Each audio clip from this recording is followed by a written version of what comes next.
Welcome back everybody to this video.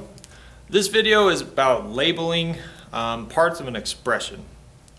Now, an expression has to do with the fact that they don't have an equal sign on them.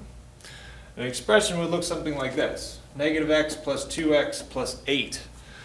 If I was to put an equal sign on here, this would now be an equation, and it would ask you what this would equal to. But an expression doesn't have that equal sign, and so that would be something that you could look at.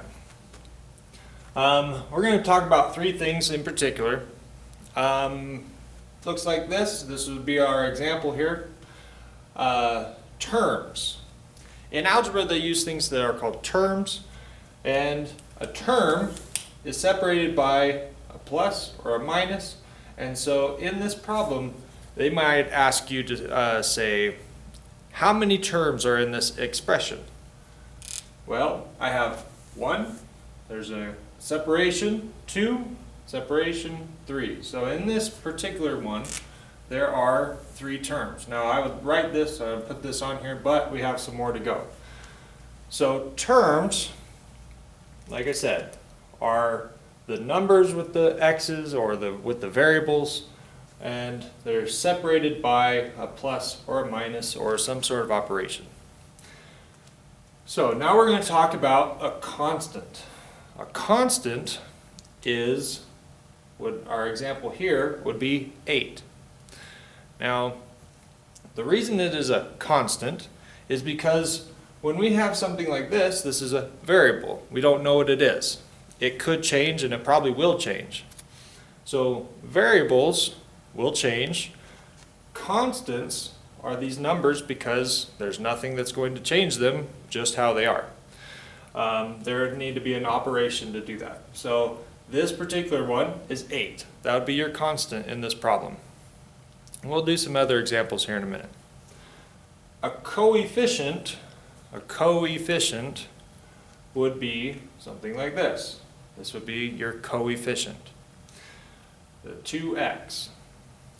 So that would be a coefficient, constant, and terms. Now, there are other things called like terms.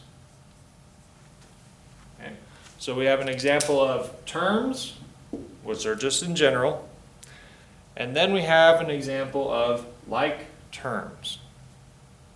Now, like terms in algebra means that they can be put together. They can have operations that make them work with one another. Okay? So a like term would be this negative x and a 2x. Like terms like these, if I was to do this operation, could go together. And if I was to try to finish this operation, the 8 and these right here could not be put together because 8 is not a like term to the x. All right? And 8 does not have an x on it. We could do something else that would look something like this. A 3y. Now, a few things would change. Our terms, 1, 2, 3, 4, would now be different.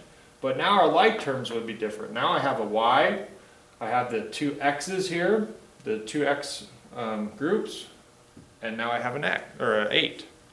So I'd have 3 different like terms in that group. Let's talk about some of these 2 examples down here. So if you have the ability, pause the video and try to label your terms, how many terms there are, your constant, and your coefficients. Hopefully pause the video. So what we have now, we have 1, 2, 3 terms. Okay? Terms, we have 3. Your constant would be your 9, and your coefficient would be your 4x. Now there is a 1 in front of your c, so that would also be a coefficient. Now let's look at this. There's 1, 2, 3, 4 terms. Like terms, there's actually the x's and the numbers are like terms. So your coefficients would be your 3x and your negative 6x, and your, I think I got them all. Oh, your constants would be your 4 and your 2.